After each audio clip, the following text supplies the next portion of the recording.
Hello, Rick, the Sensei of gaming, as Alessio has just described you as. Yes, Welcome to Warlord Games Open Day 2025. yes, 2025. Who'd have thought it? I got roped into this 10 years ago, just to trying a game and sort of fell in love with it and got stuck and haven't looked back.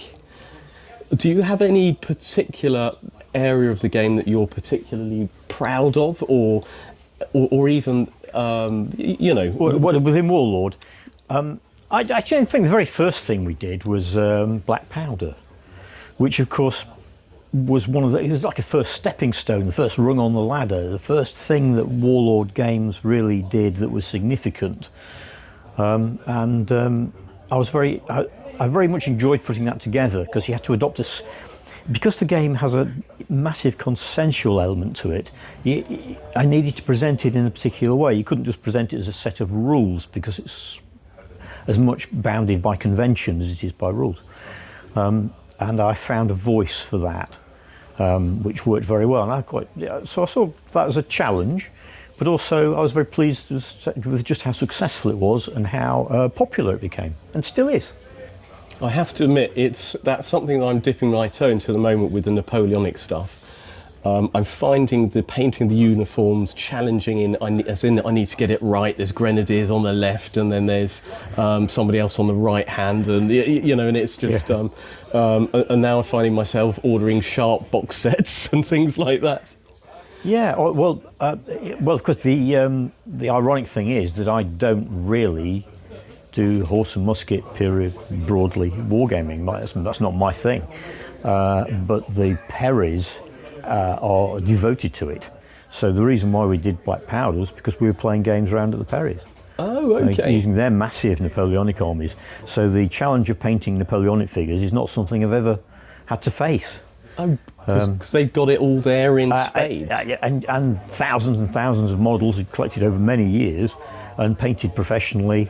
So it's I get all the upside, but I don't have to have any of the agony.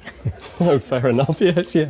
Is there a particular area of history or even science fiction or an IP that you think needs miniatures in a game? Yeah. I mean, they all need miniatures, really, don't they? I mean, my own background and my own passion has always been ancient wargaming, which is very. If you look at an ancient war game with Romans and barbarians or whatever, it's got a lot of parallels with fantasy, conventional fantasy tabletop battle gaming, and the Lord of the Rings comes from that, and so it's a very broad period. But that's kind of where my passion lies, and that's what I collect mostly, and paint for that matter. Yeah. Oh, fantastic! Because the Lord of the Rings strategy battle game was my first love of wargaming. I was into 40k beforehand, but I was playing that every Sunday with a group. Yeah, that was a really interesting project, and I mean, ultimately, that particular game is a skirmish war game, really, and it was interesting because I wrote that with a non-wargamer in mind. So I created a game that I thought had a large intuitive element, because I imagined it going into the hands of someone who had never played a wargame before. If you played a wargame before, you want to know, when I say I move 6 inches, do you mean like this or like that? Or do you mean front to back? Or do you measure from this or do you measure from that? And people get obsessed with the detail. If you've never played a wargame before and you just say move 6 inches, you pick up a model and move it 6 inches. You don't think about it. So, and I wrote it with that kind of precept, which means you don't have to write a lot. You achieve quite a lot with a relatively small amount of text. I've got to admit, I enjoyed that, and we ran it for 13 years, that club. Yeah. And it could do so much. Yeah, it was a good system, and I very much benefited from the support of some other hobbyists who helped me out with that, because bizarrely, because it was done for the Lord of the Rings and the whole thing was so top secret, we couldn't even explain to people what we were doing. We couldn't show them any pictures. We couldn't do anything.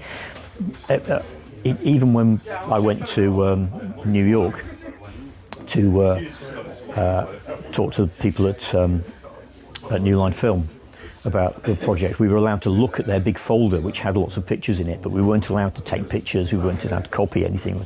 So we went for them. In fact, they left the room at one point, and the chap I was with got his mobile phone out. But Oh, really? Oh, my we word. had to. I think we were being allowed to be honest. I think they knew we would do that. It was so secret. So when I was doing the game design, I couldn't actually use the Games Workshop staff to some extent.